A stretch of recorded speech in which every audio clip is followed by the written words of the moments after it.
Doc here for? DetroitBeardCollective.com. Are you rocking a beard this spring? Is your beard feeling dry, scaly? Could the flyaway hairs use some taming? Does your beard need an aromatic upgrade? DetroitBeardCollective.com is Detroit's premier grooming company for quality beard care products. Detroit Beard Collective is a Michigan-based company that takes pride in providing quality and affordable products for men to care for their beards. Jock uses the beard soap when his rec league hockey team is growing out their beards, trying to fit in with the boys, having some fun, taking care of that beard using the beard soaps. Got that playoff goatee going. You definitely need to check out the Beard Butter Leave-In Conditioning Beard Balm. Beard butter will make your beard softer, better smelling than ever before. Go to DetroitBeardCollective.com and check out the many beard care sets, combs, Detroit Beard Collective t-shirts, oils, or the ultra-popular Beard Crate, which is a comprehensive beard care set, which allows you to choose your favorite Detroit Beard Collective products, all for one great price. DetroitBeardCollective.com is where you need to visit if you want premium beard care products that do not break the bank. DetroitBeardCollective.com. Hey everybody, this is Freddie Cohen of ESPN Radio. When I'm not talking about breaking news or breaking news on ESPN Radio, I'm always a fan and listening to the Detroit Sports Podcast, and so should you. All I want to know is if you got your popcorn ready. Do you got your popcorn ready?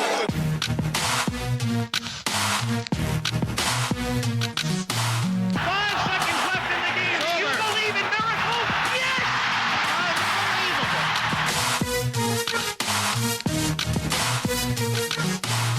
I said, are you strong? They said, I'm strong if you strong. And I said, we strong then. I'm a man. I'm 40.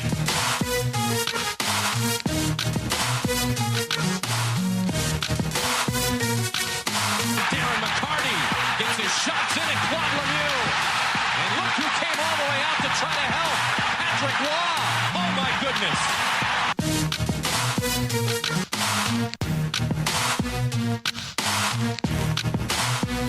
You are listening to the Doc and Jock Show on the Detroit Sports Podcast. Here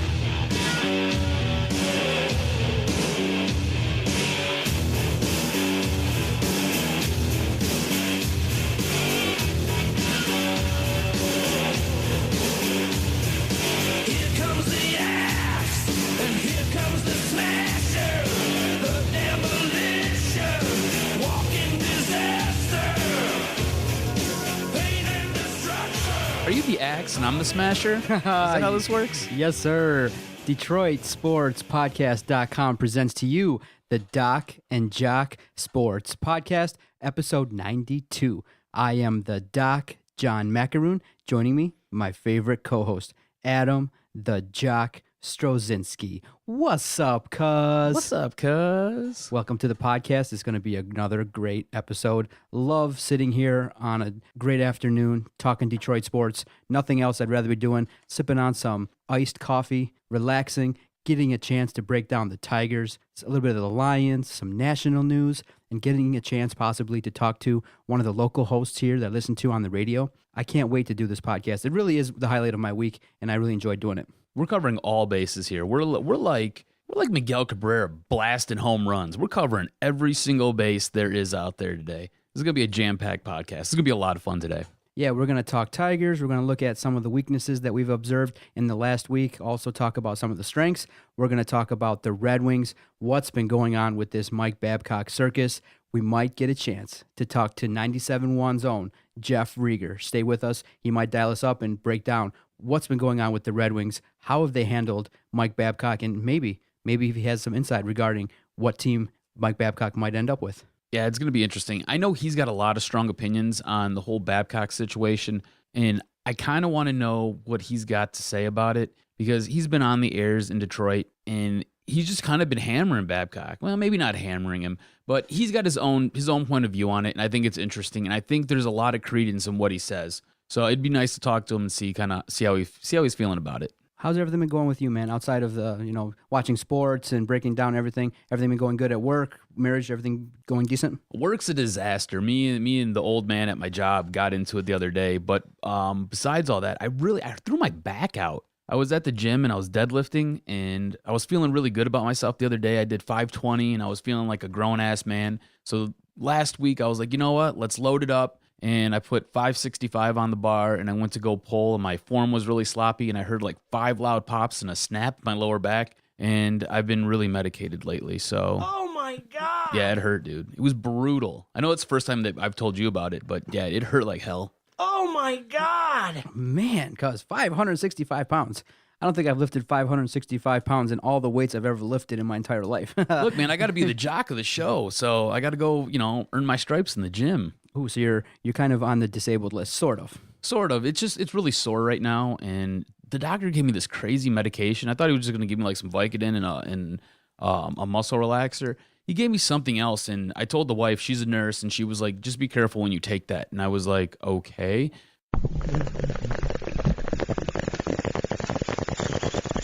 So I took it the first night, and I was just sitting there on the couch, and I was so high. I ended up sending her a text message. I was like, this stuff is great. It's incredible. Yeah, it got me zooted, man. It was insane. I've slept so good the last couple nights, though, because I just take one of those, and I take one of the muscle relaxers, and then I just go right to bed. Done. 6 hours of sleep. I feel like a champ. Listen, we all got to do what we got to do to perform.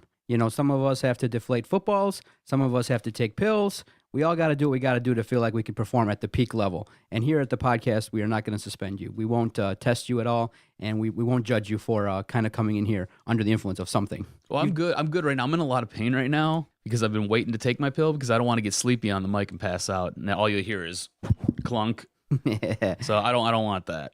My man. All right, let's talk a little bit about the Detroit Tigers. They've made some news coming off of the series versus Kansas City. Right now, they're right in the middle of the series versus Minnesota. A great walk-off win versus Minnesota to start the series. And lots of talking points regarding the Tigers, regarding Brad Ausmus. How is he managing the club? How are things going? And a lot of people really got upset when the Tigers lost the series versus Kansas City. It was a situation where we had a chance to win it late in the game, and Brad Ausmus made some decisions that have been kind of picked apart and have made people say, okay, now we're starting to put more pieces of the puzzle together, and we're starting to evaluate him in a more critical fashion. I mean, when you take out Miguel Cabrera for a pinch runner, and the pinch runner's not in scoring position, you're leaving yourself wide open to criticism. Now, I can understand the whole theory. I broke it down. I've been looking at it. And in combination with other decisions he's made, I'm starting to kind of think that the opinions that we formed early on with Brad Ausmus are starting to come true. You decide to take the league's MVP, a player that is arguably one of the greatest Tigers of all time. You take him out of the game after he gets a hit. Now, you put in a speedy runner, and I believe you put in Davis. Mm-hmm. Okay, he's on first base, nobody out. Okay. Do you decide to send Davis for a steal? No. Doesn't get to second base on a steal. Okay, so aren't you going to be aggressive with a guy that is that speedy? You're not aggressive. So then in the end, we don't end up winning the game. And it's like, okay, you made one move, but you didn't follow up by being more aggressive. So then bases are loaded and Hernan Perez comes up. And the worst thing possible that can happen happens. Hernan Perez hits it to a double play, and we lose the game versus Kansas City. And it's one of those things where you have the bases loaded and nobody out, and you're down by a run, and you don't score. You don't tie the game even, at least. And so now people are looking like, Brad Ausmus, come on. They're really nitpicking his decision, combined with the fact that he left Jabba Chamberlain in versus the White Sox, and he left him in, to give up all those runs, then didn't take him out after the home run. So people are kind of being a little bit critical of Brad Ausmus, and I'm starting to agree. Most baseball managers would not have made the moves he made versus Kansas City. When we really look at it, his inexperience is showing, and I think it's a detriment to the Tigers. Hindsight's always 20/20. But if you pull out your best player, you pull out arguably one of the best players in all of Major League Baseball, you better win the game. That is the only way you can do that, is you better win that game. You didn't win that game. You leave yourself open for all kinds of discussions like we're having right now. There's a lot of things that Brad Ausmus has done that have been questioned or deserve to be questioned. That play right there, that's the cherry on the top. His inexperience is coming through. You see it a lot. The thing is, he needs to get it out of the way now. Learn from these mistakes. That way, when we're in the heat of a pennant chase with Kansas City, because they're not going anywhere, when we're sitting there, we're battling it out with Kansas City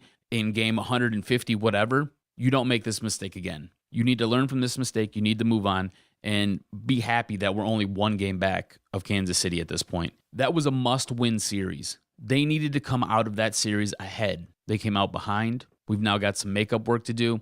I don't think we're going to see Kansas City until, July? I think July is when we see them again, maybe August. We don't see them for a long time. So Kansas City can't get too far ahead of us. We've got to start making up some ground. We've got to be able to beat up on everybody else in this division. The Sox, the Twins, the Indians, everybody else we've got to sit there and feast on until we can get around to playing Kansas City again. And Brad Ausmus has to be better. He has to do better. We had issues like this last year. He shouldn't be making these mistakes again. Has to be better. Yeah, and you have to follow up. I mean, you have to make smart managerial moves. Okay, you take out Brad Ausmus, you got to send Davis. You got to send him to get him into scoring position. You can't wait until you count on your hitters to get the guys over. You got to be aggressive. Okay, fine.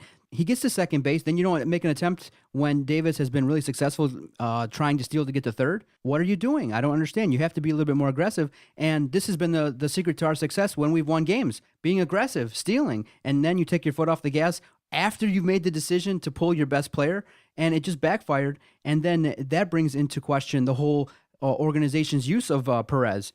This is a guy who's 24 years old. He can't get at bats because you got Kinsler, you got Castellanos, you got Iglesias, who is a stud. So he can't get at bats, and you've sent him down, brought him back up so many times. You can't option him back to the minors without putting him through waivers. And if the Tigers were to do that, he'd be gone. He's gone, yeah. He'd be gone. He's your super utility player right now, and he can't get any consistency. And he's not hitting.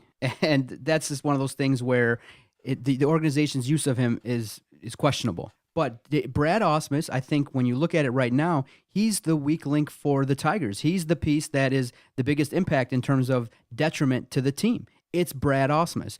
A is Brad Ausmus, and B is the bullpen. Obviously. Besides Soria. Yeah. So Soria is the best thing you've got going in that bullpen. But it's hard to get your starting pitchers to go 8 and then turn it over in the 9th to Soria. That's difficult. That's why they had so much success so early. To use a wrestling reference, you got the world champ and a bunch of jobbers.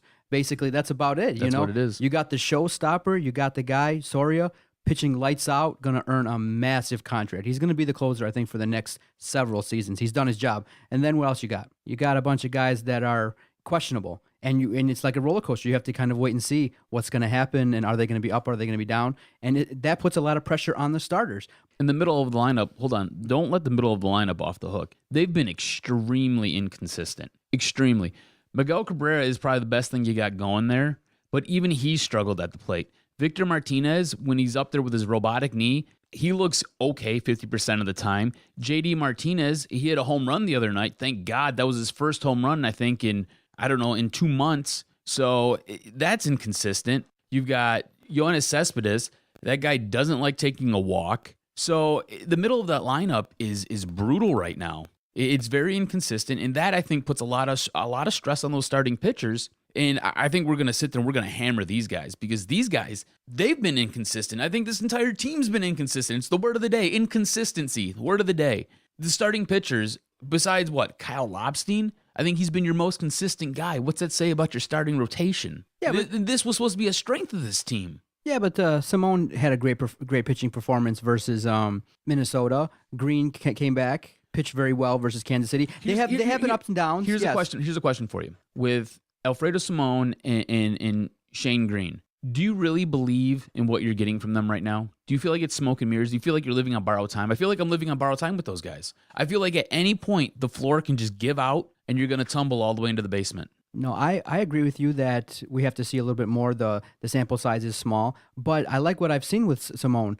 He's 34 years old. He's got the ability to, he's got a little bit sneaky speed. He's got great fastball, and he's got the ability to pitch to contact. I mean, versus Minnesota, he really handled them. He pitched very well. I'm happy with him. The question mark is Green's inexperience. He's a young pitcher, and so young pitchers are more prone to have ups and downs. But the good thing is you see the potential. You see that when he keeps the ball down, when he gets ahead in the count, when he doesn't give up walks, this guy has potential. The issue is, though, on a team like this that's primed and ready to get to the World Series, that's primed and ready to have a deep playoff run, a guy that's going to be inconsistent is really, really scary and can be detrimental to the team. You need more of a sure thing. And so that's why I'm kind of hoping that the news that we're hearing, that JV's been throwing, that he's been a little bit pain-free, or that's been good, that he's coming back. That makes things a little bit easier because then you slot him at the 3 and you move those guys down. And Kyle Lobstein can maybe potentially go into that bullpen, maybe as an option, or we look at more options from AAA, or look at options in getting bullpen relief in a trade later on in the season. But I think the return of JV with Victor Martinez having much better swings, if we can get a more consistent JD Martinez, things will start to look up. We have to address Brad Ausmus and making sure that, hey, understand, he's a smart guy. This is a guy that, by all accounts that everyone's talking about, is a very bright man, is a man that understands statistics and understands the flow of the game. So to make mistakes like that in terms of not knowing when to get Jabba, you give up. You give up a massive home run, and then you decide to leave him in. I just think that he is loyal to his players to a fault. And I just think that when you have a guy who's pitching that doesn't have it, you have to recognize that and get him out. You still had a chance to win the game. The game was only tied after the home run. And then if you're going to take out a Miguel Cabrera, you have to follow up and use and consider second level thinking of, okay, I'm taking him out. I'm putting in a speedy guy. You got to be aggressive and put him in motion, at least to second base, or once he gets there, put him in motion to get to third. Let's be aggressive. He gets thrown out. Let's be aggressive. Let's not make some rookie mistakes, and let's not cost this team a chance to get victories. I don't think that he's like the sole cause, but he's becoming a contributor for losses, and we don't need that. He's becoming a bigger issue is what it is. It's an issue. His mistakes on the field are starting to show. His greenness is starting to show. And these are things that we had hoped that we had lived through last season, and some of these things are rearing their ugly head this season, and that's becoming an issue. And I don't want to minimize that because I think very key points that you have made. It's something that has to be watched going forward, and I think it is something that has to be addressed. He has to get better at. Brad Ausmus has to get better at making these decisions in game. But do you think with JV coming back and, like you said, slotting him in maybe at the third spot, do you think that helps balance out this starting rotation, kind of calms everything down, and you now have everybody seated where they should be? Because you got to remember, Alfredo Simon is pitching out of his spot. He's supposed to be your 4th pitcher. You've got Shane Green, who's supposed to be your 5th starter. He's in your 4th spot. And you got a guy like Kyle Lobstein, who we're not really sure what he is. Is he a starting pitcher? Is he a long relief guy? Nobody really knows. So that back end of that bullpen, or that back end of that starting rotation, is all kinds of out of whack. So inserting JV back, if he's healthy, I think that's the big question. If he's healthy, does that help calm everything down, and does that help alleviate that stress of the starting rotation? No, because there's another factor. Anibal Sanchez is not consistent either. He's a guy that's slotted. He's making a ton of money, and he's a guy that we thought that he had Casey's number, but then, boom, gives up a bunch of runs in his last appearance. And it's one of those things where he accounted it to one of those things where all the balls got hit into gaps, and one of those type of games where, hey, it just happens. This is a guy that's been a little bit inconsistent, a little bit up and down. We got to worry about him. We got to worry about Shane Green. Which pitcher are we going to get? David Price is more of a consistent pitcher, a guy that can give us deep innings, a guy that, in terms of the level of stress, you can be a little bit calmer when he's on the mound. But in terms of JV, yeah, he's going to have to give us some innings so that we don't have to get to the bullpen. He's going to have to give us some quality innings and some quality starts, obviously. But at the same time, I think the biggest factor that's going to predict how successful we're going to be in the next few weeks is how do JD Martinez and Victor Martinez and Cespedes, who's been struggling, how do they round out the middle of the lineup? And the question mark is with JD is, okay, is this a guy that is going to be up and down, or can he get to that level of consistency? Because as a major league player, you can't have these wild up and down streaks. You need to be consistent. And V-Mart, I think when you look at it based on the eye test, starting to come out of it. His swings from the left-handed spot have been a little bit better. They've been a little bit more productive, a little bit more powerful. So that's good. And then you got Kinsler, who's just really needs to be praised in terms of his play, his consistency. He was talked about as a guy that maybe was a throwaway player in Texas. Come in here, he's kind of been a leader on the team. But we got to fix some issues, right? He's the best thing we've got at second base in years. And Iglesias has to stay healthy. And it's just, you're absolutely right. The middle of that, you're exactly right. You hit the nail right on the head. The middle of that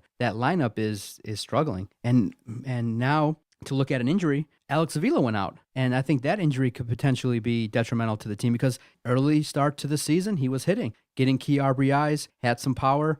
James McCann is a little bit unproven. So the injury to Alex Avila could be something that we need to look at. Is if it's long term, could be an issue for the Tigers. Yeah, he would hit timely home runs. He would get timely RBIs. And I think the most underrated thing about Alex Avila is his on-base percentage. The guy just gets on base. If you compare that to McCann and you compare that to Holiday, they don't get on base at near the clip that Avila does. And we all know Avila has his struggles at the plate. He's not the best, but the guy will take a walk and he will get himself to first. And then he can sit there and get moved over. And that's what you want, and that's what you're looking for. The one spot that you can kind of sabotage hitting, it's your catcher. You can kind of sabotage that spot, and you can sit there and protect him and hide him with other players. The one thing Alex Avila does well, because he strikes out a ton, and he likes to hit the ball to the opposite color jersey a lot. But the one thing he does do is he can take a walk, and he can get on base, and he's sometimes clutch with a home run or driving in an RBI. And that's the one thing that McCann's not as apt to yet, and he's unproven doing it. We don't know what we really have yet. So it's going to be, you're right, that's going to be interesting to watch, because how long does this surgery that he's going to have, how long does it keep him out? What's really the big issue? Because they say that it might be a bone, and I'm using finger quotes here, might be, not really sure. It's a floater is what they refer to it as. You got something floating around in your knee? What? You're a catcher. You got bad knees as it is, dude. What's going on here? It's not good. It's not good at all. So McCann's going to have to be leaned on. Hopefully he can get on base, and hopefully he can move around the base path, and hopefully Avila's not gone for too long, because that's not going to be pretty. Yeah, no, the Tigers are really an interesting watch, because they have so much potential when they're playing well on all fronts, offense, defense, pitching. You see the team that potentially has a chance to go far, but when you see the wrinkles, oh my gosh, they can be pretty bad too. It's just one of those things where the ups and downs of the season have been really fascinating to watch. I'm just interested to get your opinion. Do you think that V-Mart should have been put on the DL? Because seems like he's kind of toughing it out. I was going to ask you the same exact question. I'm like, you know what? Or I was wondering if maybe they brought him in too soon. Or maybe he should, by all accounts, when you watch, when he bats right-handed, balls popping, got popped to the bat, gets hits. But from the left-handed side, and what's scary is every time he swings, he kind of leans over like an old man, like, and puts his hand behind his back, and you're like, oh my God, is he okay? What's going on? Oh my gosh, is this going to be his last swing of the season? We're all like, oh my gosh. And he just looks like a decrepit old man from the left-handed side. And then when he bats right-handed, it's like, boom, that's the old V-Mart. So I don't know if they're I think maybe they rushed it. I think they should. I think they rushed it. I mean, looking at exactly what you just said, I think they brought him back too soon. I don't think that knee is 100%. I don't even think it's at 80%. And that's why he doesn't have the power from the left side. And that's why he sits there and struggles. I mean, watching him run the bases is painful. Watching him get from home to first. I mean, dude, go make yourself some popcorn. Come back in 30 minutes. I mean, he's still sitting there arduously trying to get down. You know, it's hard to watch him. And I think they maybe rushed him. I don't think they gave him adequate time to get better. I think that they were afraid that if they didn't bring him back and insert him in this lineup, you weren't going to get the consistency, and they weren't going to get out to the hot start that they needed to get out to, because they knew what they were facing in Kansas City. Kansas City's the real deal. Kansas City is the real deal. We talked about them a lot last year, and nobody believed in them. You nor I believed in them. You thought it was going to be Cleveland who was going to sit there and give the Tigers a run for their money. And I thought Kansas City would, but I didn't think it would be anywhere close. And it was very close down the stretch last year. And Kansas City they're that deal. And I think that they know that they need all their guys firing on all cylinders to sit there and beat these guys and try to win the division. And I think they rushed them back. Okay. I believe they did. Okay. No, I agree with you. I just think that when you watch him, it's one of those situations where you feel nervous, you're not comfortable, and it's one of those things where, because he is a guy that's going to be prone to get easy outs, that it makes things harder for JD Martinez, and that he's getting pitches that are a little bit more difficult, and it makes things tough for the whole lineup when a key component is not playing as well. But in terms of the starters, how freaky was that David Price injury? Oh my gosh, he steps on a bat, and you're like, oh my gosh, how unlucky could this team be if that injury could have been so much worse? Just one start, so much worse. One start, yeah. So I think that's the difficult part of of watching this Tigers team is that they're really one more injury away from catastrophe. And it's going to be one of those things where Kansas City, Minnesota's even playing decent. Kansas City, Minnesota, they're going to be pushing the Tigers. This is going to be the most difficult division to win, I think, for the Tigers of the 5. I sometimes feel like watching this Tigers team is like standing in front of a bullseye with an apple on your head, and you've got somebody with Parkinson's shooting an arrow at you. And you're just hoping that they hit the apple and that they miss you completely. That's what I feel like with this Tigers team, man. Okay, well, we're going to finish out the series versus Minnesota. We got to play St. Louis, Milwaukee, and Houston coming up. So things are looking a little bit challenging. It's going to be interesting to see how Brad Ausmus regroups, how Jabba Chamberlain regroups. I mean, he threw his fastball, kind of was like reared back and was like, okay, I'm going to start throwing 95 again. And his situation is interesting. And then he's so up and down. So the key word, I think, today when talking about the Tigers is consistency. How does this team achieve a little bit better level of consistency with their play? And it's the ups and downs of the season, but early on, we're starting to see some issues that could potentially get worse down the line if they don't get corrected quickly. Brad Ausmus, the bullpen, the middle of the lineup. And again, I talked about it. Nick Castellanos is mired in a slump. He's not playing well, and I think he needs some days off too. How much do you think his defense contributes to his offense?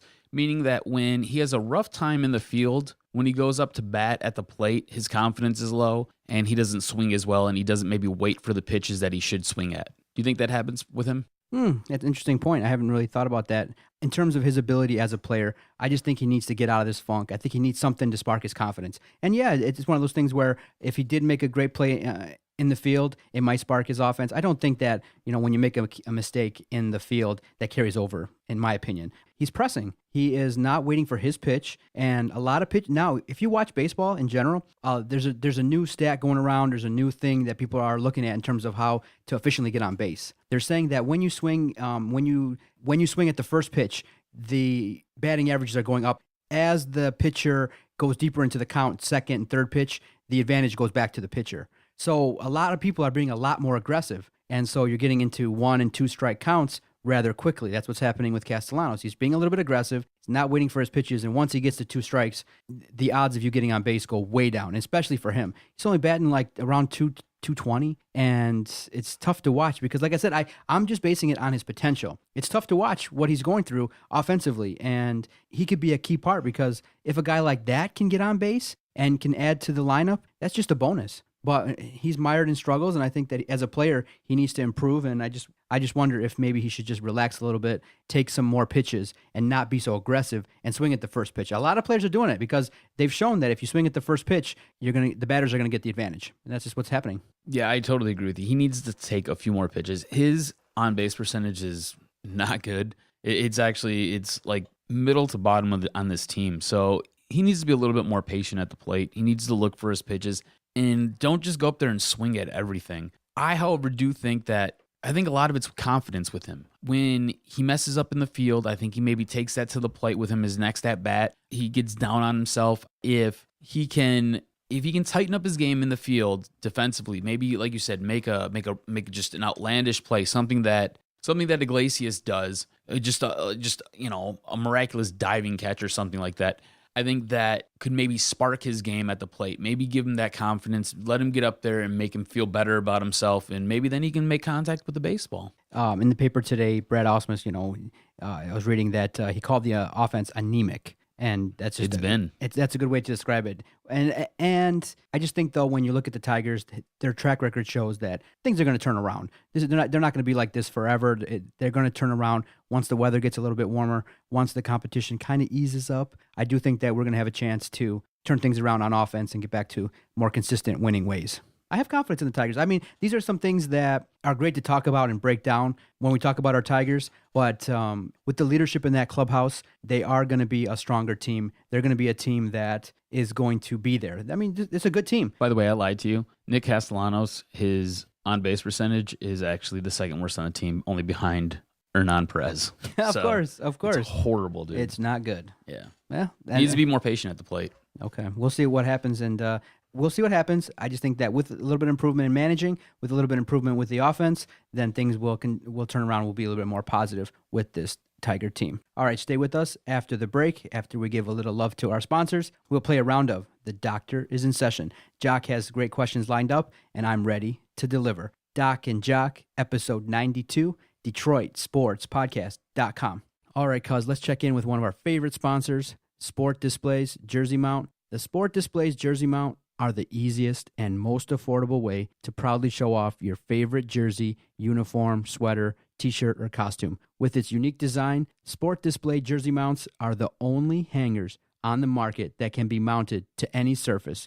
This allows for easy access to your favorite jersey on game day by simply snapping the rod into or out of the holder. You've got yourself an Anthony Mantha jersey, you want to hang it up. If you have a Steve Yzerman jersey, and if Tampa Bay wins the Stanley Cup, he not only is a great executive, you want to hang up his Detroit Red Wing jersey in your office, simply snap the jersey mount on and off. It's easy to use. The jersey mount really adds to any man cave. Sport Display jersey mounts are affordable, easy to install. They can be mounted anywhere to both wall or ceiling. If you want, go to jerseymount.com/Detroit-sports-podcast and get a jersey mount and get 5% off. Visit jerseymount.com and check out a really great product that really adds to any man cave. jerseymount.com, get 5% off.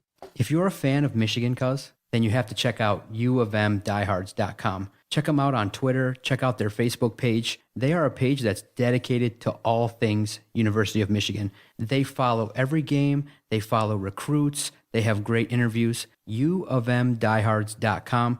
Doc and Jock check out that website quite a bit. If you're a fan of Michigan, there's no better website to check out than uofmdiehards.com. I'm go blue, baby. All right, everybody. Thank you so much for your support. Lots of ways to support us here at the podcast.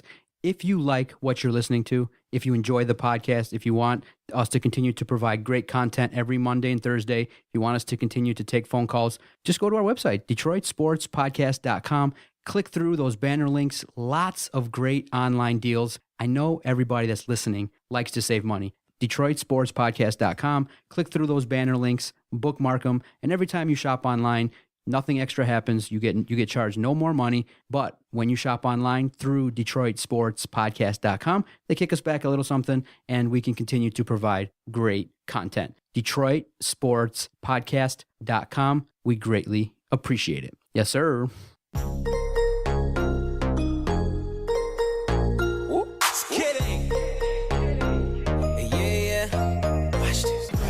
You ain't gotta say too much.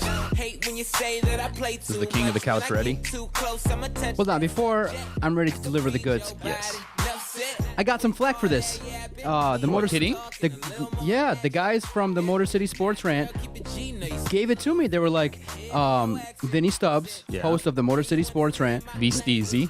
He was like laughing at me. He was like, "Oh my God, your guys' bumper music on the podcast is horrible." I said, "What?" I said, "I like the Kid Ink. What's wrong with some Kid Ink?" And he's like, No, you got to change it. I told him I would change it, but I'm not this week. Maybe next week, just to freshen it up, I will. What's what do you he think want? about What's he want? more rock music? He laughed. He was looking at me like it was ridiculous, or that was kind of like, he was looking at me like I was less than a man. What do you think of that? I liked it. It kind of gets you bumping. Yeah. It's Kid Ink. It's a lot better than what we had going on before. Yeah. No, What's he want? Does he want some goofy techno? Does he want some glow sticks? Is that what he wants? See? He wants us rolling on some E? Is that what he wants? He said more rock music? Like what? Like Aerosmith? Like, yeah, my mom listens to that crap. I mean, come on. What does he want? Yeah, rock see? music. Doc and Jock are a little bit more fans of hip hop, some bumper music to get us going, to jar our thoughts, you know? So Vinny Stubbs. Dude, I love it, man. We got Nas, we got Kid Ink, we got all kinds of awesomeness going on. What's that guy want? He was going some Metallica? I mean, I'm cool with Metallica, but no. Vinny Stubbs. Some Enter Sandman, yeah, put you to sleep. Hating on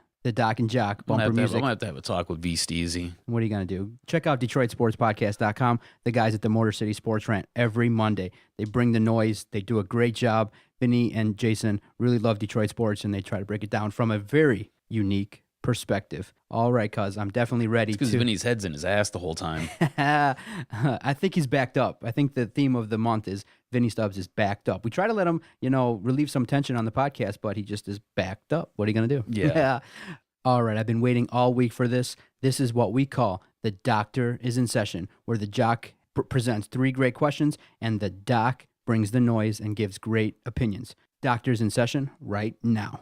But to be the man, you got to beat the man. And I'm saying, woo, right here, I'm the man. Woo! We'll see if you're the man after this. This is all NFL. All NFL doctors in session. How you feel about this? You excited? I love me some football. I love talking about it. I love watching it. August can't get here fast enough. I'm almost content. I'm almost thinking about just going out there to Allen Park and just bringing some binoculars and watching practice. I'm ready to watch rookies practice. You just want to watch them run around in shorts. That's all you want to do. All right, which 3 Detroit Lions rookies do you see making an immediate impact in 2016? This is one of those questions where it's oh, wow, look at you. You got notes. No, this is one of those things where it's like gun to my head because, you know. Did you have the intern print all this stuff up for you? What's going on? Lions and rookie offensive production don't go hand in hand. So when you started talking about Lions and rookies, I'm like, oh my gosh. But this draft is going to produce players that are going to be successful. How successful are they going to be right up front? I can't wait to see. But I know for certain I got 3 guys that I know are going to be in the lineup and are going to be consistent and are going to perform for your Detroit Lions. First, the first round pick, home run. Laken Tomlinson is going to be a guy that is going to produce. He's going to be a player that is going to be with the Lions, and he's going to be a productive member of the organization. Smart guy, a guy that knows his position, that's going to work hard. And in this era of Lions drafting, they're drafting character guys. So I'm happy with that. I think he's going to be a starter day one, big physical athletic guard.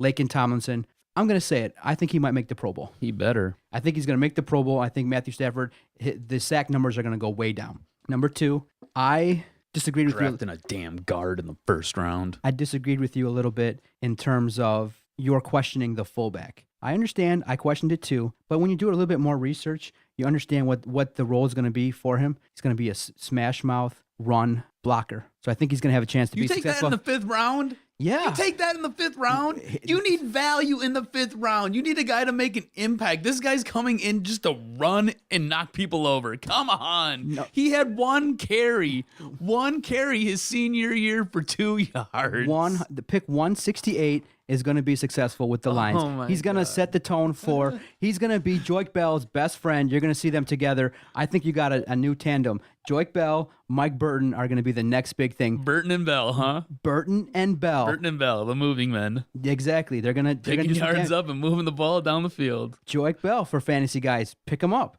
I think he's going to have a successful season. I think he's going to be a guy that we're going to like.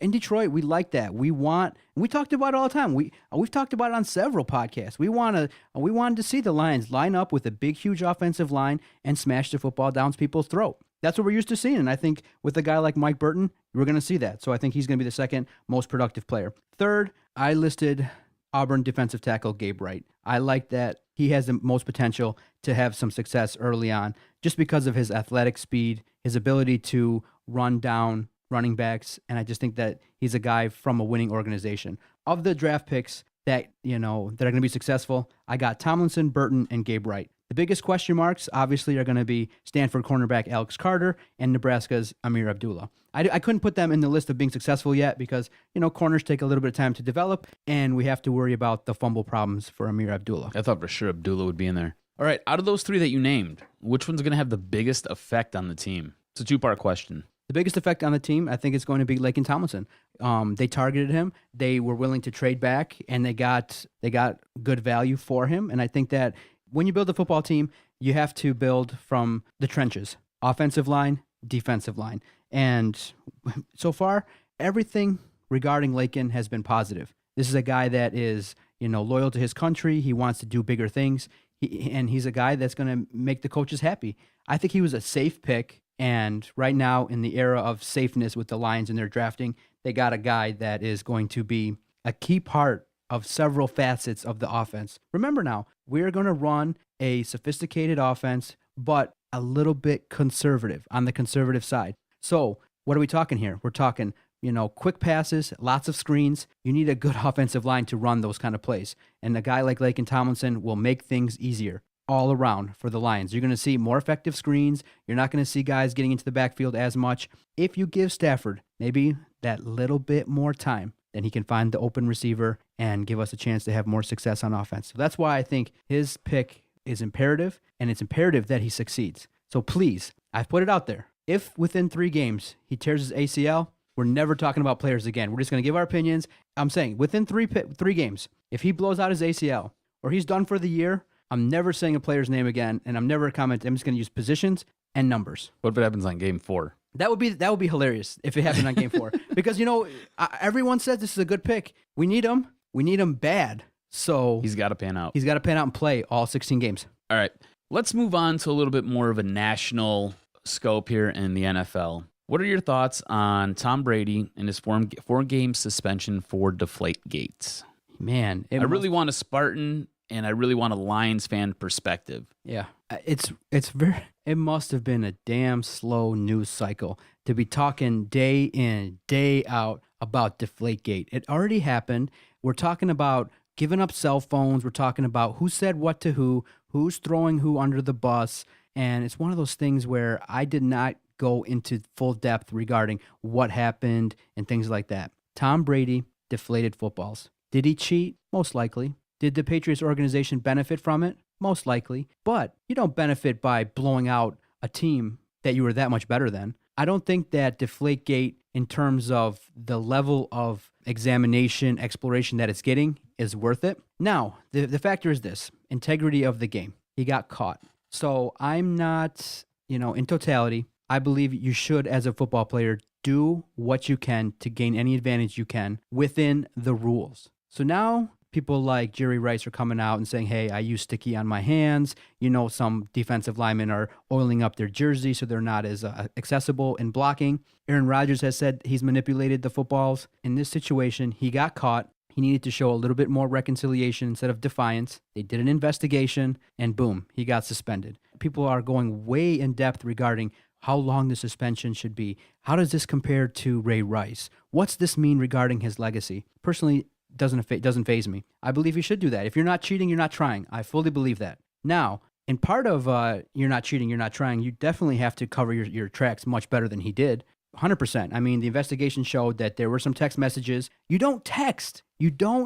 Didn't we learn anything from Kwame Kilpatrick? You don't put it in text. Don't put it in text messages. Come on now. You go, you talk with the Benjamins. Boom. All you got to do, get the message across, pay people to do their jobs, and that's that. And then, okay, in terms of how he handled it when he got caught, he should have been like, you know what? I made a mistake. I thought that I was deflating the footballs within rules. I made a mistake. I didn't know. This would have happened. This would have turned so much. This would have turned. Remember a while back, we talked about these guys need to learn how to do PR. This could have been all squashed with one simple apologetic comment, and it let it grow, it let it breathe by their defiance. And now his attitude, look at him, he's all smug with gray. So people are like, they're looking for reasons to knock people off the top. That's how we are in this country. We love the story of someone climbing to the top, and once they get there, we love to look and nitpick and slam them down. I want to talk about this competitive advantage real quick, though. Okay. Was there enough of a competitive advantage? That's what I said. There? No, I mean, they ended up coming out in Indianapolis, because this all goes back to the Indianapolis game. There's no proof that they did it during the Baltimore game. There's no proof that they did it when they played Seattle for the Super Bowl. But they were doing it. You can kind of assume they were doing it. There's no proof. There's really no proof that Tom Brady did this for the Indianapolis game. There's no proof that he actually had his hands in the mix. There are these text messages that have been speculated about. Nobody's seen Tom Brady do anything with the balls. So why does Tom Brady have to come out and say that he's done this? The burden of proof does not exist right now. And was the competitive advantage that great? They smoked Indiana 45-7. They hung 28 points in that second half, and Indiana had a giant donut in the second half. It was 17-7. It was a close game going in at halftime, but coming out of halftime, it was completely different. Completely different. I think the 4-game suspension is excessive. I think Roger Goodell gets it wrong again. I think what he's done is there is no consistency with the NFL right now. That's an issue, yes, in terms of they need to kind of blow up all the rules and reset all the rules. Because, yeah, people are saying, oh, domestic violence is 2 games, but cheating is 4. But you have an issue in terms of if you would have suspended Tom Brady for like 1 or 2 games, which is likely going to be the end scenario if he appeals it, he's probably going to be suspended for 2 games. There's talk that he might not get any games. Maybe. But you're going to have the burden of proof. Right, because now you bring race into the subject. because you're going to have all the players saying, whoa, look, you've suspended all these players for doing this and da-da-da. We feel like cheating and competitiveness and gaining an advantage and affecting the integrity of the game is way more severe to our game than some of the other things in terms of marijuana, some conduct issues, things like that. So he had to lay the hammer. This is a public perception type of situation. And this is a situation there's really a no-win in this type of situation. He needed to come down hard. I do think the draft picks were a little excessive. Could have maybe cost them a third-round pick, maybe up the fine. A first is a lot. A first is a lot. I just think that the talk about this is because of a slow news cycle. People are digging way too much into it. He deflated some footballs. It's not that big a deal. I mean, yes, okay, there's rules. He broke them, and he got caught. Hey, this is Tom Brady. He really hasn't had really too many offenses. You give him some slack. Isn't this more of an issue, though, with the NFL? Because the players the quarterbacks get to modify the balls the way that they like them. They get to sit there and rub them down and scuff them a little bit. And they're in charge and they're in charge of themselves. Exactly. So then what happens is after they rub down their 12 balls that they like, save this for a drop, they then sit there, give them to the officials. The officials check the PSI. They then sit there and give them back to the team to do whatever they want with them. Does that even make sense to you? This should be an issue with the NFL. The NFL needs to do a better look at itself and what it's doing and how it runs its operations. Because you just sat there and you have a rule that the footballs have to be a certain weight, a certain size, and have to be inflated a certain way. But you take those footballs from the team that the team has just doctored, you inspect them, make sure that they're inflated properly, give them back to the team, and then the team then takes those out onto the field. And where were the referees this entire time during the Indianapolis game? The referees touched the ball every single play. And the referees didn't notice anything? They didn't say, hey, this feels a little bit underinflated. This doesn't feel right. I mean, does it make that big of a difference? Apparently not if the referees who touched the ball at least 75 times that game didn't notice it. Obviously, it didn't make that big of a difference. I just feel like this whole thing has just been blown out of proportion. And then ESPN sits there and talks about it for the other day, I sat there and I turned my TV on. They talked about it for 90 minutes. Why? 90 minutes. It's just insane. I can't imagine a 4-hour radio program dedicated to breaking down. Did he know? What was his impact? What's this mean for the league? What's it mean for the state of the sport? It's a lot because look, the big thing is this. It really, in the end, the big thesis, the big point of contention is this. What is your stance on modifying the rules, gamesmanship in terms of getting a competitive advantage? Now you're going to have the cookie cutter people who say, no, letter of the law, you get caught cheating, boom, there should be a punishment. Then you're going to have people that say, hey, listen, if you cheat and you don't get caught, then you are exhibiting your full desire to try to do whatever you can to gain an advantage, to do things the way you like. Jerry Rice did it. Aaron Rodgers has basically come out and said it. Everyone, I think the majority, I would say 7 out of 10 people, if you told them they wouldn't get caught, if you could kind of bend the rules a little bit, would do it to get a competitive advantage. I would do it. I'm going to sit here and say, if I like the football, whatever the number is, a little bit below the rule, and I knew that I could gain millions and get success and have Super Bowl wins, I would do it. But I wouldn't get caught. That's the one thing, I wouldn't get caught. Now, where do you take that? Would I, take performance-enhancing drugs? No. But I would definitely, oil up my jersey. I'd put some stickum in my hands, and I'd do some things like that. We all do it. Listen, I'm going to give a story. I played tennis in high school. And in tennis, what the funny thing is, you call your own lines. And yeah, in tennis, professional tennis, they have judges those guys. Yeah, they call out and all that stuff. Well, in high school tennis, you call your own.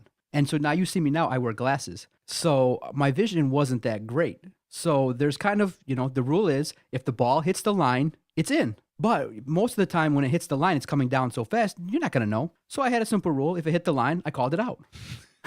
It's so tough to judge. I mean, sometimes, when the ball hits the line, you can kind of tell because of the way the ball bounces, but I would call it out. And there were definitely some moments in big points where the ball was in, it hit the line, and I called it out for a competitive advantage. And it happened to me too. I knew the ball was in. And when you call your own lines, you do it within reason. It's not like where it's like 2 feet in and you call it out because you'll get in trouble. But within reason, you do what you got to do.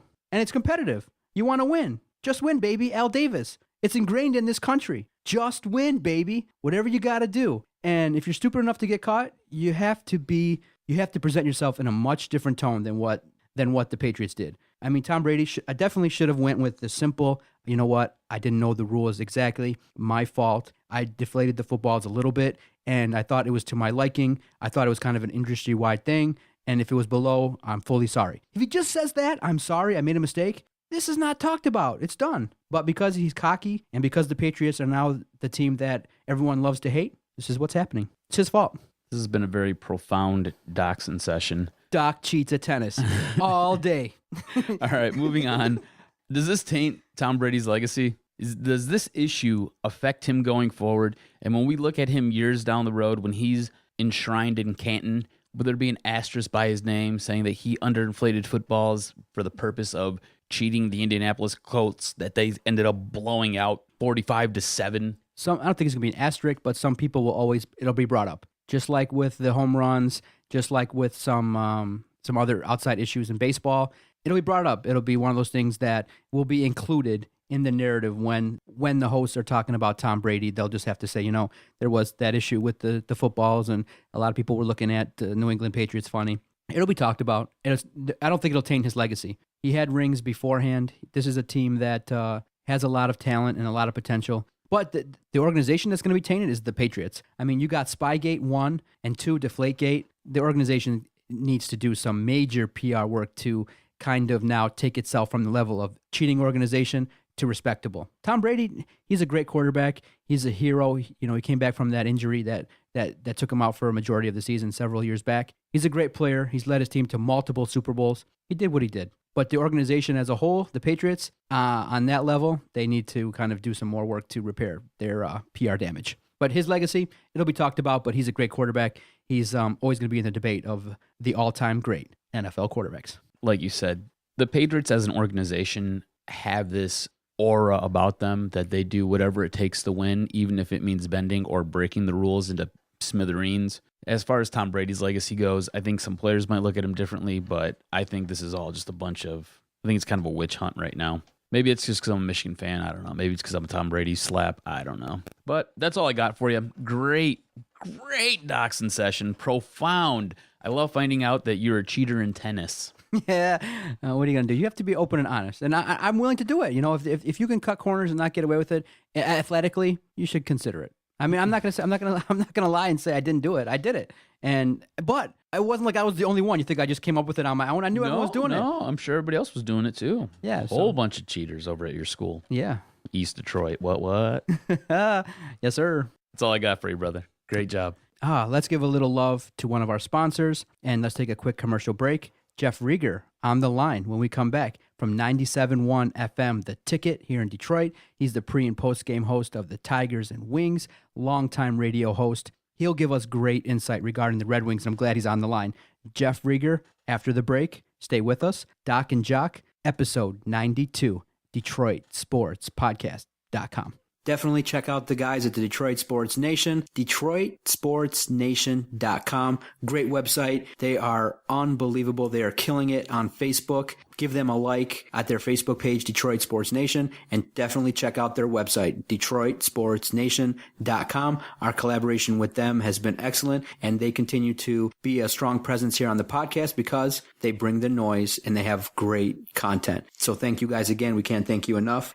You're the future of our business, and I know when you guys have a podcast like this, our future is in good hands. You got to check out their stuff. I mean, I'm really impressed by it. You guys have probably one of the better ones I've seen in the country. Wow. In a short period of time, you've done good work. Look at me kissing your hand. I know.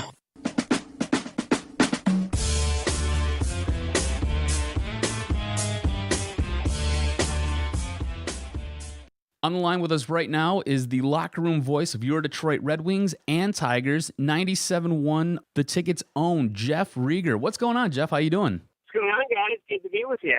Awesome. Thanks for taking time out of your busy day to come and talk to us. I've been listening to you lately, and I know that you have a lot of opinions on Mike Babcock and the Detroit Red Wings. Do you like the way the organization has handled this Babcock situation? Well, I got to tell you, I think Babcock's a good coach. Let's just get that out of the way. I think everybody thinks he's a good coach. I can't really get a feel that if the Red Wings really want him back or if he wants to go. Now, I don't think there's any chance that he comes back. I think he's gone, personally. That's just me. But I think it's a little disingenuous of Mike Babcock to tell Aline St. James from the Free Press what he did right before he started his little coaching candidacy tour, which was, you know what, my kids are away from the house, but they want someplace to come back for Thanksgiving, so you know what, maybe staying here is the best. Now, I'm paraphrasing because that wasn't an exact quote, but it almost felt like he was trolling Red Wing fans. I kid you not. And listen, words are words and whatever, but I think I would have been happier if he just said nothing at all, or, hey, listen, I'm going to take my time. I'm going to figure out what's best for me, and I'm going to go from here.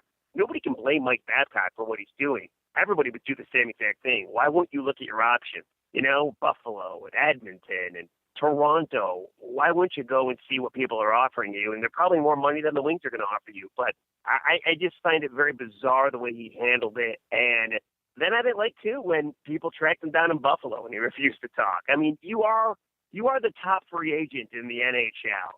I just thought he could have done a little better. But when push comes to shove, I don't think he's going to be here anymore.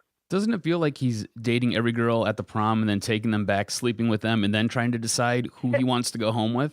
Without a doubt. And listen, that's cool. I got no issue with that. He should. I think we all would do the exact same thing. You know, I go back to, was it Grant Hill and, oh, God, who was the other one? I remember back like 10 years ago, they went on a similar tour where they were the highest free agents in the NBA and every team wanted them. And, you know, every team, I think it was Tim Duncan, too. And they went everywhere, and they got free steak dinners and probably women and, you know, all the money in the world. And it feels good to be wanted, no question about it. But you are right. Mike Babcock is a guy that everybody wants more than any other forward or defenseman or goalie that's a free agent. And he's in Prague right now with the World Championships. And I guarantee you Edmonton's meeting with him right now. Montreal, I mean, there's rumors that they might can Michel Therrien to go after a guy like Mike Babcock. San Jose, I'm sure, is going to talk to him. So, listen, good for him. Do your due diligence. I just kind of think it's weird that, can we just say he's gone? Because the Wings have no chance. The Wings have granted him permission to talk to other people. So let's just say what it is, and he's not going to be a Red Wing anymore. Let's name Jeff Blashill the next head coach and, you know, go from there. I think that's so weird the way that they're handling this, too, and the way they're going about it.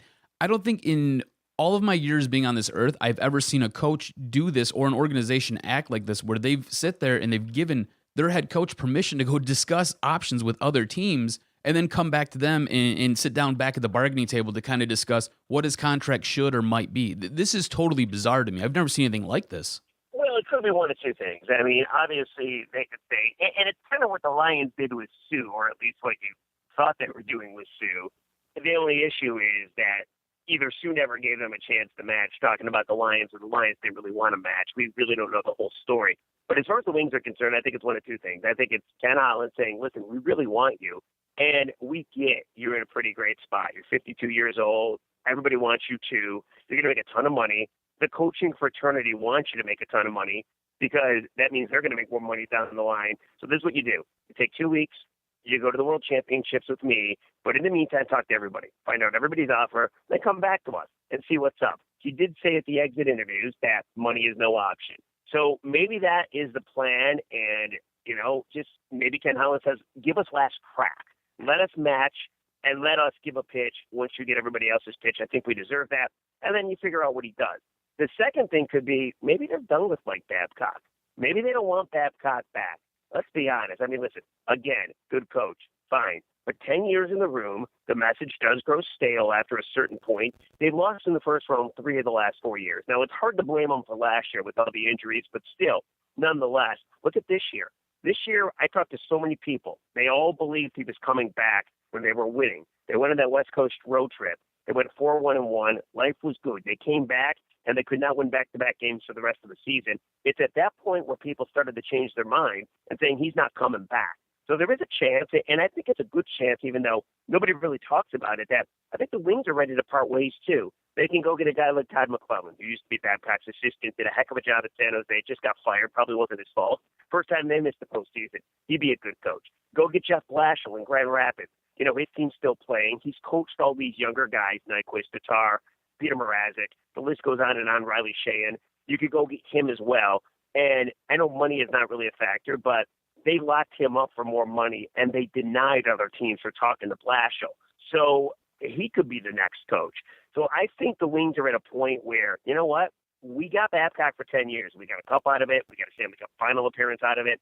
And that's that. But I think it might be time. As far as, like, if the players hate Babcock, I don't think they necessarily like the guy, but I don't think that's a huge issue. You're probably not supposed to love your head coach. So I don't think that's a big deal either. I think when people talk about Babcock, they talk about the gold medals, and that's fine. And he should get credit for that. But with that being said, those are 2-3 week tournaments. So let's not go crazy about, well, you can't get rid of the guy because he won 2 gold medals. First of all, they were for Canada, not for the United States, even though Ken Holland was part of those teams, and so was Yzerman.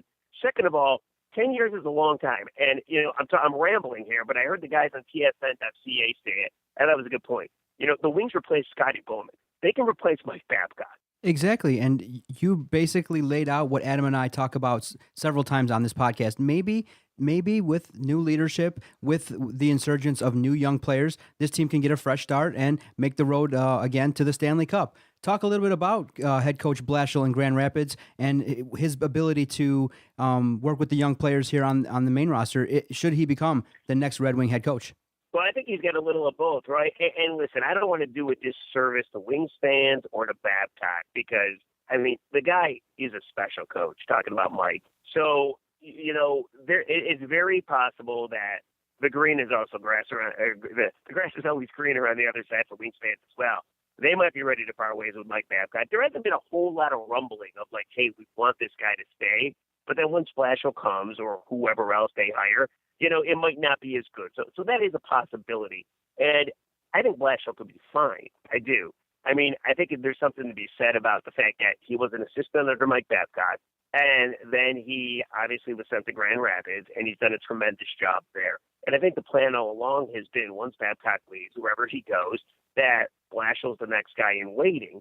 So I think he'll do a fine job as far as like how the team will play or philosophies. I think they're going to be really similar to Mike Babcock.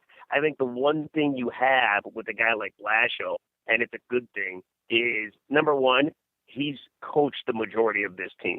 I mean, yeah, he hasn't coached Zetterberg or Franzen or Datsuk or even Nick Kronwall, but pretty much everybody else on this team and everybody that will be on this team, whether it be a Landon Ferraro or an Anthony Mantha or a Timu Polkinen. I mean, these are guys that should be on the big club in the next 2 to 3 years. He's coached them. He knows them. I think that's got to pay dividends. I think that's a definite plus in his corner. The second thing with him is he's a different guy than Mike Babcock as far as how he handles people.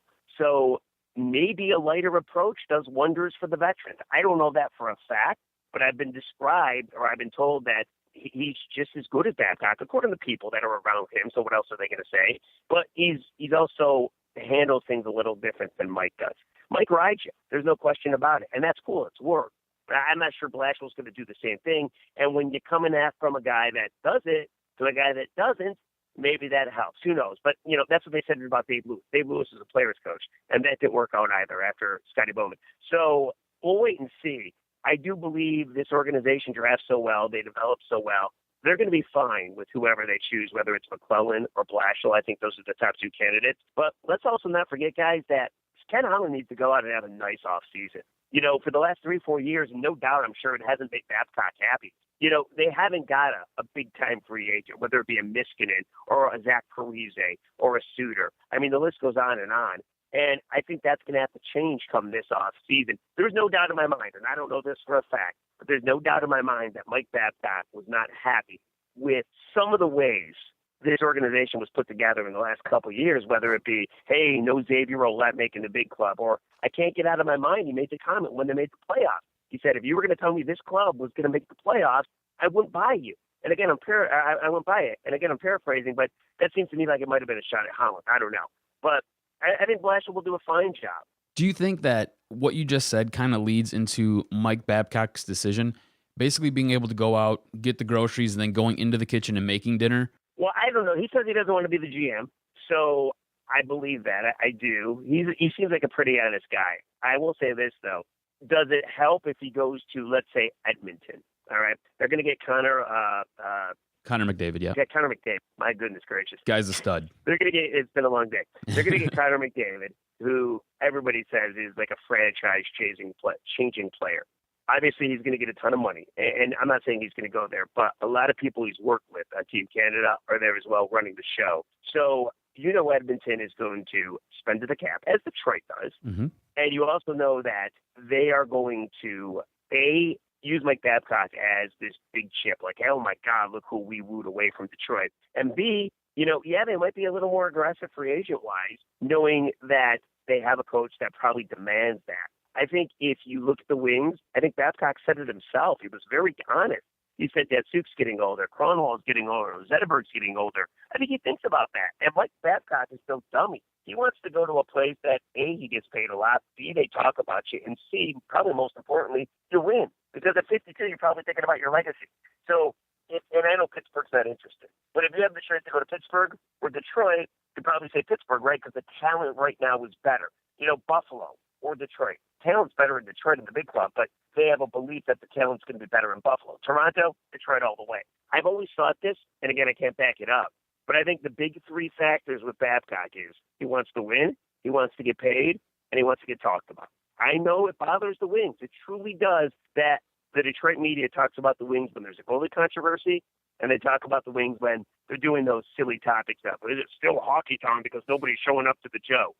Other than that, how many times have you heard a Detroit radio host? You guys are in Detroit. How many times have you heard a guy call, hey, the Wings have won 5 in a row. Let's talk about it.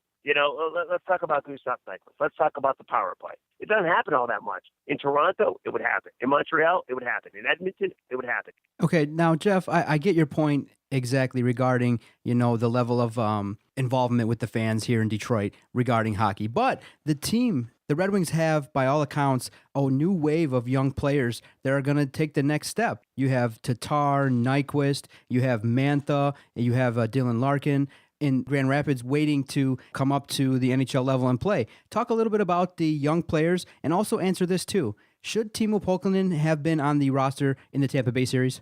Let's start with the Pulkkinen thing. Timo Pulkkinen has been very good in the playoffs for the Grand Rapids Griffins. And every time I pick up a paper or look at a tweet, it seems like he's scoring. With that being said, I think Timo Pulkkinen is going to be a good pro. But what's the one thing he does really well? Shoots the puck. I don't think he plays defense real well. I don't think he moves as maybe well as he's going to move later in his career.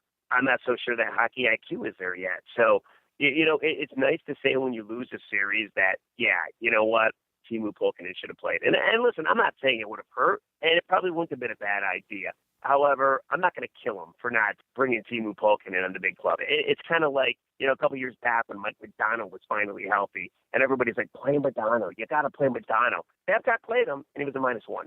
So I think he might have had an assist, but maybe not. The bottom line is I'm not going to kill him for that. As far as the younger players, I think Babcock knows what's here. Like, yeah, has he watched Dylan Larkin all that much? No. Is he going to watch him at the World Championships? Probably right now, yes. Is Dylan Larkin going to make Mike Babcock change his mind about if he wants to leave Detroit? Probably not. I think Babcock believes that, yeah, Detroit's got a bright little future with guys like Tatar and Nyquist and Sheahan. And, you mentioned Mantha, who needs to get better, and hopefully he will in year number 2 in Grand Rapids. But I don't think those guys are enough to make him stay. And I also think that he believes that if he goes to another club, and while I don't know that he wants complete power, if he wants a little more say, maybe that's attractive to him. So, yeah, I think the Wings in the upcoming years have a bright future with all the young talent? Absolutely. I just don't know if it's enough to keep Babcock there. On the phone with us right now is 97.1, the Ticket's own Jeff Rieger. Jeff, is there one poignant moment that you can point to, or is there something that's happened in the organization that's kind of led to this, to Babcock wanting to look around, wanting to go? Is it just now it's time for a change and he's ready himself? Yeah, I think his kids are. I believe him when he says his kids are out of school. His daughter just graduated, so I think the graduation is maybe not yet, but it was sometime around this time. So I think the fact that he's got both kids out of the house, he's going to be a free agent, his contract's up, and everybody's clamoring for the guy. So even if he ends up coming back to Detroit, like, why wouldn't you want to go out and see what's out there? So I think he was going to do this no matter what. Even if he said, you know what, Kenny, I'm coming back, but I want to enjoy this time right now, I think he would have done it. And I think it's also pretty saying that Ken Holland said he turned down 2 contracts. He turned down 2 contracts in the last year. And let's not forget, too, that there was a report that came out probably in the first third of the season that said a contract with Mike Babcock is imminent. And the next day, and I remember it was in November because I was at the baseball winter meetings. And the next day I remember watching video and Babcock just deny. Like, I don't know where people get this information from. Ken Holland and I are friends. And she just went up the other day. He had a Coors Light. I had a red wine, blah, blah, blah. But he denied it as much as he could. So I think he's been thinking about this for a while, saying, okay, after the 2015 season, I'm going to be a free agent. And I'm going to go where I think is going to be the best fit for me. And I also think he might have left earlier if he'd given the chance. But I think, when you have kids and when you got a wife, you got to do what they want as well. So, yeah, I don't think anything would have stopped Mike Babcock for at least looking around. All right, we'll get you out of here on this. You believe that he's gone.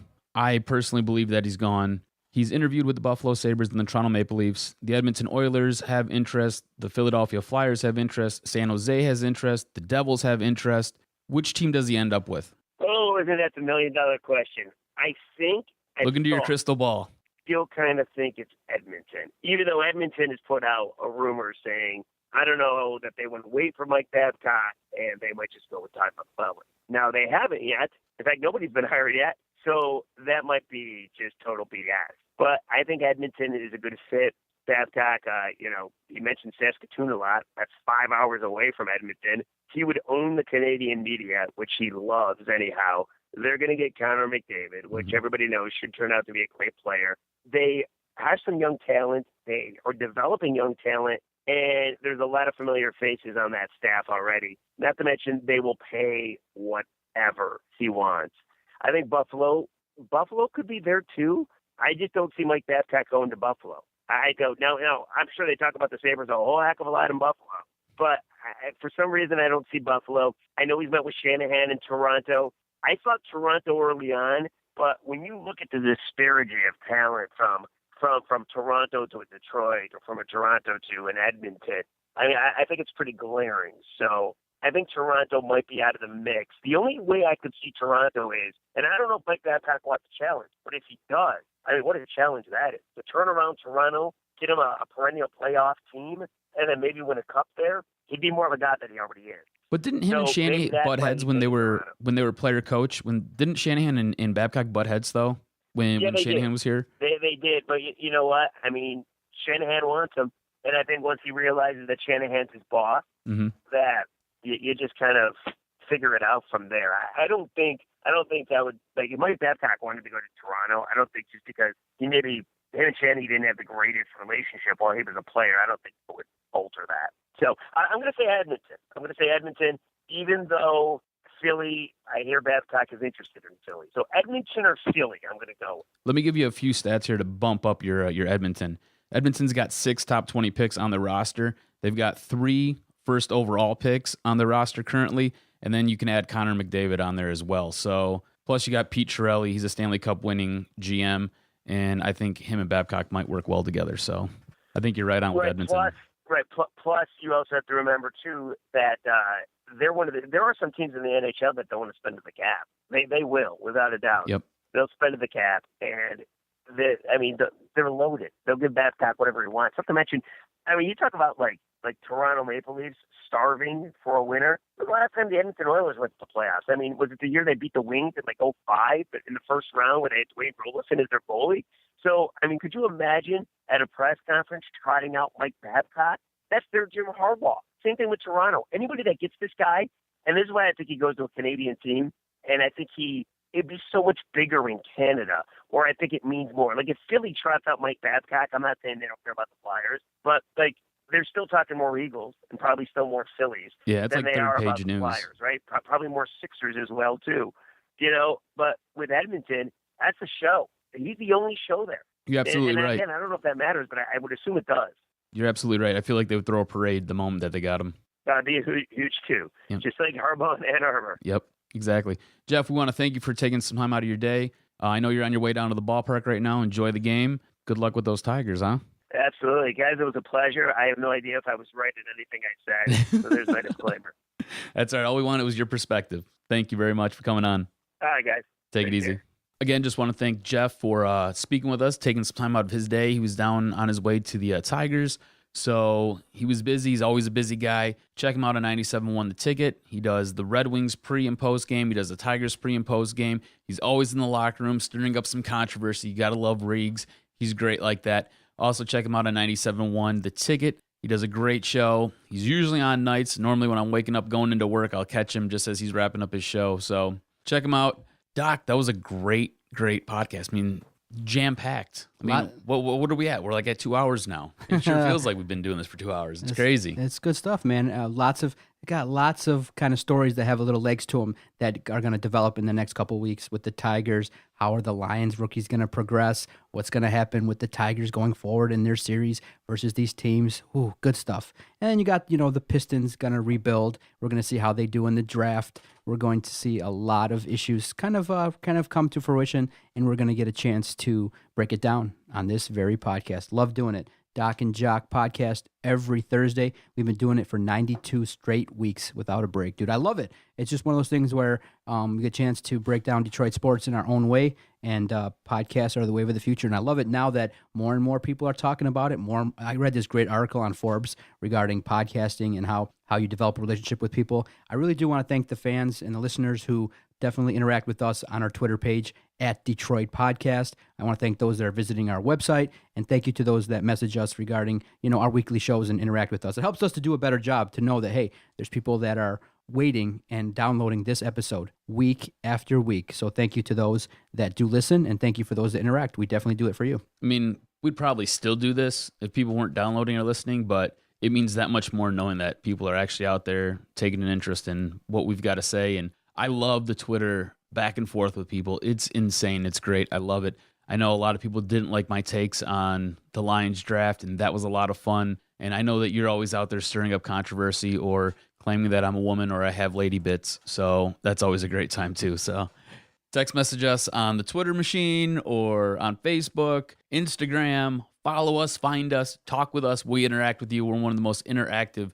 sports talking heads in this area. So find us and chat with us. And now I want to definitely give a big shout out and thank you to our sponsors, Sport Displays Jersey Mount, the Detroit Beard Collective, those sponsors that are in the works. We love getting a chance to showcase our sponsors, and we're developing great relationships. So thank you to the sponsors. They definitely allow us to continue to provide great content. Our friends at the Detroit Sports Nation, our friends at Fanatic U. This is a great project, and it's only taken off, baby. 92 episodes strong. For the Jock, Adam Strozinski, I am the Doc, John Macaroon. This has been episode 92. Thanks for downloading. Go Tigers. I hear voices in my head, they count to me, they understand, they talk to